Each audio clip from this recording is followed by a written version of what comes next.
Salut à tous. Aujourd'hui, on se retrouve pour la réalisation de ce chargeur pour AQ18-150. Je l'ai intégralement réalisé moi-même, de la conception du PCB à l'assemblage. J'ai déjà réalisé précédemment un premier chargeur pour AQ18-150. Je vous mettrai la vidéo en fiche avec le petit i. Ce chargeur fonctionne vraiment très bien, j'ai aucun problème avec. Les deux gros points négatifs par contre qui sont présents, c'est le fait qu'il est assez volumineux. Allez voir la vidéo, vous allez vite vous rendre compte qu'il occupe quand même une place assez conséquente. Et aussi, je suis limité à un seul et même type de format d'AQ, le 18-650. Avec celui-là, j'ai prévu des emplacements pour des XC30 pour pouvoir recharger d'autres types d'AQ avec des fils volants et avec des pinces crocodiles ou autres au bout pour pouvoir recharger tout type d'AQ. Au niveau des composants, on aura donc besoin dans un premier temps de PCB. Cette vidéo est de ce fait réalisée en partenariat avec le fabricant ALPCB qui m'a envoyé une trentaine de PCB gratuitement. Il propose de nombreux services, la fabrication de PCB traditionnels comme ceux entre mes mains. Je vous montre rapidement la qualité, mais c'est vraiment excellent, j'ai rien à dire. Mais voilà, c'est vraiment parfait, ça correspond en tout point à ce que j'ai commandé. Donc c'est parfait. Il propose également la fabrication de PCB sur couche d'aluminium, de PCB souple, de PCB déjà assemblés. Nous savons tous que les composants CMS sont assez délicats à souder, surtout si on n'a pas l'expérience ni le matériel nécessaire. Je fais partie de ces personnes bien entendu, et c'est un service qui m'intéresse énormément. Je n'hésiterai pas à l'utiliser dès que j'aurai l'occasion de réaliser des PCB avec de nombreux composants CMS. Les délais de fabrication ainsi que de livraison sont vraiment extrêmement rapides. On est sur de la fabrication pour des PCB standards sur des dimensions de moins de 10 cm par 10 à 24 heures la majorité du temps. Et on est sur des délais d'expédition qui vont varier entre 2 et 5 jours. Au niveau de mon expérience personnelle, les PCB que j'ai commandés, il y en avait 30 au total, dont 10 ici de plus de 10 cm par 10. Ils ont été tous estimés à 48 heures, donc ce lot-là ainsi qu'un deuxième lot de 20 PCB, de 2 cm par 4 à peu près. Les délais de fabrication ont été respectés, ils ont été de 26 heures et quelques minutes. Et la livraison, j'ai pris la moins chère et ça a mis 15 jours. Je n'ai pas payé de frais de douane. Après, je ne peux vous certifier l'absence de frais de douane si vous aussi vous prenez la même livraison qui est donc la moins chère. Ensuite, petite parenthèse, une transparence YouTube, tout ça. Je n'ai pas été payé pour ce partenariat. ALPCB m'a envoyé 30 PCB gratuitement, soit à peu près 45 €. Et bien entendu, je dis ce que je veux au niveau du produit et mon avis sera le plus objectif possible. Pour continuer au niveau des composants nécessaires, on va avoir besoin également de supports pour AQ18-650. Donc là, c'est des supports de référence CB18-650 PC8. Vous retrouverez bien entendu l'intégralité des liens des composants en description. Il faudra également quelques TP4056, 4 par PCB au total. On aura également besoin de broches comme ça pour pouvoir souder les TP4056 au PCB. Il en faudra entre 4 et 6 par TP4056. Donc après, vous faites 4 et 6 x 4 et vous avez le nombre total qu'il vous faudra. Il nous faudra également des fusibles. Donc là, c'est des fusibles CMS de 2 ampères. Encore une fois, si vous voulez avoir la référence exacte du fusible, n'hésitez pas à aller voir dans la description. Vous aurez le lien du produit. Il nous faudra ensuite également des IC60 pour PCB. Donc là, c'est un lot de 10 mâles et 10 femelles. On aura également besoin d'XC60 femelles ce coup-ci. Vous verrez pourquoi par la suite. On aura également besoin d'entretoises ainsi que de vis M3. Vous retrouverez bien entendu tous les liens en description. Je le répète à chaque fois, je sais, mais n'hésitez pas à aller voir. Vous aurez l'intégralité des produits en description. Malheureusement, je n'ai pas encore reçu les XT30. Donc c'est pas grave, ça ne jouera en rien à la fonctionnalité du chargeur. Je ne pourrais pas vous montrer d'exemple pour recharger les accus d'autres formats que 1850 malheureusement. Mais bon, voilà, c'est comme ça. Ça fait déjà extrêmement longtemps que je les ai commandés. Et malheureusement, il faut quand même que je fasse la vidéo à un de ces quatre. Je ne peux donc laisser traîner ça des mois et des mois. Je vous lance tout de suite un petit timelapse sur l'assemblage du PCB. Et on se retrouve juste après.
retour.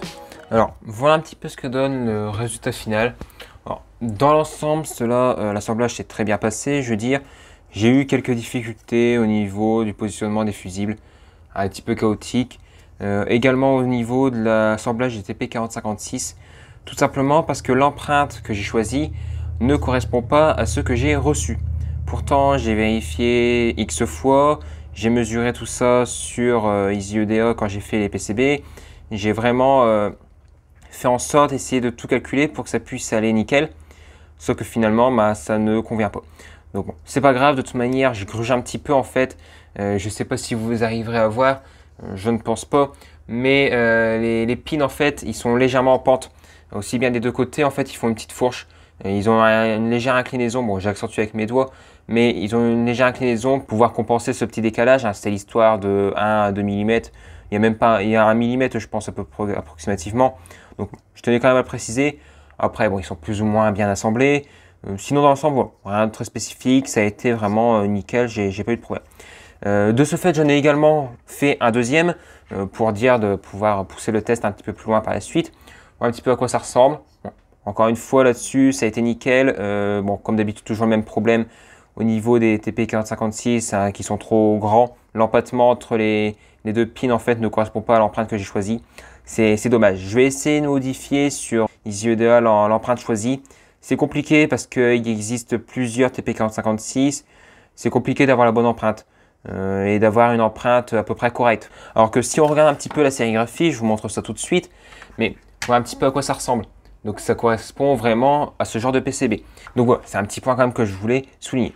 Aussi, j'ai dit que j'allais en parler après, j'en parlais seulement maintenant, mais au niveau des sérigraphies, comme on est sur les sérigraphies, quand elles sont grandes, aucun problème, elles sont vraiment clean, je peux vous remontrer, mais voilà, c'est vraiment propre, j'ai rien à dire, ça correspond vraiment à ce que j'ai demandé.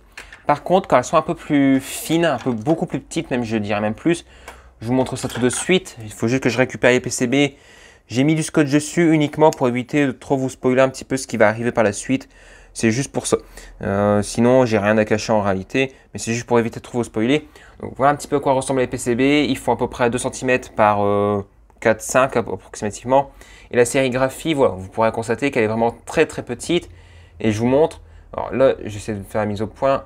Si ça veut bien, je ne sais pas trop ce que ça va donner, mais en fait on va avoir aussi bien un qui va être un petit peu brouillon, vous pourrez le constater ici, et celui du dessus il est un peu plus clean. Je ne sais pas si vous arriverez à le voir vraiment, bon, je ne sais pas si ça va être très clean, j'essaierai de vous mettre une photo au pire, mais bon, en tout cas on voit quand même la différence, hein. Là ça fait un peu plus brouillon, alors qu'au dessus c'est un peu plus propre, mais après encore une fois la sérigraphie est vraiment très très petite, elle doit faire à peu près 1,5 mm de haut.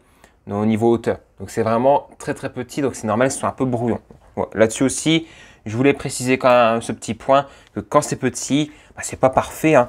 En même temps c'est normal, c'est totalement compréhensible. C'est peut-être moi qui ai mis trop petit, c'est de ce fait, c'est pour ça que c'est un petit peu brouillon. Aussi, petit point à préciser, parce que je viens de me rappeler que j'ai eu en fait plus de problèmes que ce que je pensais lors de l'assemblage. Sur le premier, j'avais 2 DTP4056 sur les 4 qui étaient HS. Donc le deuxième ainsi que le quatrième HS, j'ai dû les remplacer. J'ai cherché pendant longtemps ce que ça pouvait être, j'ai refait les soudures, tout ça, mais finalement, c'était les TP4056. Sur le deuxième, les 4 fonctionnent, donc il n'y a pas de problème. Par contre, j'avais un fusible d'HS parce que l'une des extrémités, donc la petite partie un petit peu laiton, je ne sais pas si vous verrez, celle qui fait un petit peu doré en fait, j'ai chauffé trop fort et elle s'est détachée du fusible. Je pensais qu'en en le remettant tout ça, ça aurait fonctionné. Mais pas du tout en fait, le fusible est mort hein, tout simplement. C'est pour cela que cette étape d'assemblage des fusibles, j'aurais peut-être dû la confier à LPCB qui m'aurait déjà soudé les fusibles et après j'aurais juste eu besoin de mettre tout ce qui est composant traversant. Donc voilà, ce petit point également à souligner.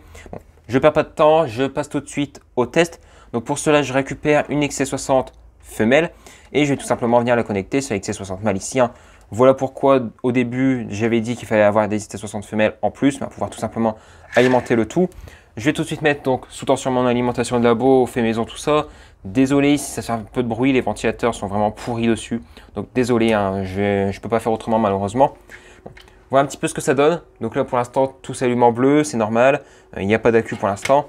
Si je viens à mettre des accus, je peux venir en mettre tout de suite. Donc je vais essayer de tourner tout cela pour vous montrer un petit peu tout ça. Voilà. Donc si je viens mettre une accu, ça charge. Bon, après, je pourrais en mettre plus. Malheureusement, j'en ai pas des milliers et des cents sous la main. En voici donc 2 autres. Bon, je pourrais également venir les mettre dans le chargeur. Voilà. Et voilà un petit peu ce que ça donne au final. On a les 4 qui sont en train de charger. Et l'utilité d'avoir mis des XT60 sur PCB, j'aurais pu mettre d'autres connecteurs, mais j'ai choisi ce genre de connecteur parce que déjà l'XT60 c'est un petit peu partout, on en trouve vraiment facilement. Et surtout, ça permet quand même de faire passer des courants assez conséquents, donc c'est pour ça que j'ai choisi. Et si je veux, je peux venir rajouter sur le côté un deuxième module. Donc je vais venir le clipser tout de suite. Voilà ce que ça donne. Bon, j'aurais pu, si j'aurais voulu vraiment, avoir un PCB un peu plus large et pour voir que ça fasse vraiment un joint entre les deux PCB. Après, ça fonctionne très bien aussi comme ça. Et là, si je veux, je peux récupérer une accu ici. Alors, je vais récupérer là parce que j'en ai pas d'autres, encore une fois, sous la main. Mais je peux venir en récupérer une ici et venir la brancher, la mettre là en charge. Bon, ça charge, pas de problème. Je peux vous mettre ça, faire le petit test un petit peu partout, mais ouais, ça charge vraiment. Bon, malheureusement ici, il indique qu'elle est déjà chargée parce que ça reste bleu. La petite lettre rouge, en fait, ne clignote plus. Après, ça dépend de la sensibilité du TP4056. J'avouerai que j'ai pas le moyen, encore une fois, de vérifier l'attention de cette accu là à l'instant T, mais je vous la marquerai de toute façon ici au-dessus. Mais voilà, après, ça dépend de la sensibilité de chacun. Peut-être un TP4056 ne chargera pas une accu par rapport à l'autre. Si je le fais sur le dernier, il va charger sans aucun problème. Voilà, ça passe au rouge, pas de problème. Si je vais mettre une autre accu ici, il va la recharger, il n'y aura pas de problème également. Je peux prendre celle-là, voilà, ça passe au rouge. Ça dépend vraiment des accus et de leur état de charge. Voilà un petit peu au niveau du test rapide, rien de très spécifique. Malheureusement, je ne peux faire de test avec des accus autres que 1850 parce que j'ai pas ce qu'il faut pour mettre les XT30. Mais bon, ouais, je pense que ça n'a pas vraiment besoin de démonstration. Il suffit juste de souder l'XT30 sur le PCB, de souder 2 fils sur l'autre partie de l'XT30 parce qu'il y a une partie mâle, une partie femelle, et de mettre ce qu'on veut au bout, des passes croco ou des fils qu'on vient directement souder sur n'importe quel type d'accu. Ça peut être des accus plats un petit peu comme celle-ci. Alors après, bien entendu, il faut récupérer les fils sur le connecteur. Mais voilà, il suffit juste de venir mettre une pince croco ou de souder directement sur le morceau de fil au bout de l'XT30. Et on peut recharger également ce genre d'accu avec ce petit PCB. Au niveau du prix pour un chargeur, je vous l'afficherai aussi au-dessus. Je n'ai pas encore le temps de faire les calculs, je vous avouerai. Mais bien entendu, le prix inclura vraiment tout. Le PCB, les XT30 que j'ai pas encore reçu malheureusement, ainsi que l'XT60 femelle ici présente. Voilà, j'inclurai vraiment tout pour vous montrer un petit peu le prix total que ça peut coûter un chargeur si jamais vous voulez le reproduire de votre côté. Également, j'essaierai de vous mettre l'intégralité des liens des produits ainsi que du PCB, du fichier, du PCB, tout ça en description. Comme ça, si vous voulez reproduire vous-même, vous pourrez. Également, je pense potentiellement, je ne sais pas encore sûr, ça a confirmé, mais faire un petit concours pour les 5000 abonnés si on arrive à les atteindre avant la fin de l'année, avant 2021. Si on arrive à les atteindre, j'essaierai de faire gagner quelques trucs, donc peut-être des chèques cadeaux Amazon ou autres. Aussi quelques PCB, donc peut-être, en tout cas ça c'est sûr, je pense en tout cas, faire gagner une unité, donc un chargeur comme ça coûte assez cher à vue d'œil comme ça de tête. J'ai pas de prix définitif, je vous l'ai dit tout à l'heure, mais je pense qu'on en a pour à peu près 8 € le PCB, le chargeur complet à fabriquer. Donc c'est quand même un certain budget, donc voilà, et sans compter la livraison. Donc c'est pas tout, voilà, c'est pour ça que je peux n'en faire gagner que un. Et je pense que je ferai également gagner d'autres PCB, les 20 autres PCB que j'ai reçus. Ceux-là, j'en ferai gagner un petit peu de temps en temps, tout ça, entre deux, tout ça. Bon, voilà. Je détaillerai tout ça en temps et en heure dans une vidéo, bien entendu, que je ferai si j'organise ce fameux petit concours. Également, je tenais aussi à préciser que je vais peut-être essayer de vendre quelques unités de ce chargeur sur eBay pour dire de me rembourser une partie des composants. Parce que c'est un chargeur un projet qui m'a quand même coûté cher et j'ai pas besoin de 10 chargeurs comme ça. J'en ai déjà un et 2 comme ça me suffit largement. Même 3 encore, ça serait vraiment overkill à ce niveau-là. Donc ouais, c'est pour ça que je vais essayer de vendre quelques unités. Je ne sais pas encore quand, je ferai une vidéo également en temps et en heure à ce sujet pour vous informer de quoi que ce soit. Si jamais ce produit vous intéresse, n'hésitez pas à me donner des suggestions de prix d'achat en description. Je ne sais pas encore trop combien je vais le vendre. Il n'y a pas vraiment de produits similaires sur Internet. Donc n'hésitez pas à suggérer. Bon, je ne vais pas durer la vidéo plus longtemps. Je remercie encore une fois AlPCB qui a sponsorisé cette vidéo, qui m'a offert ces PCB. Vous retrouvez bien entendu le lien du magasin en description.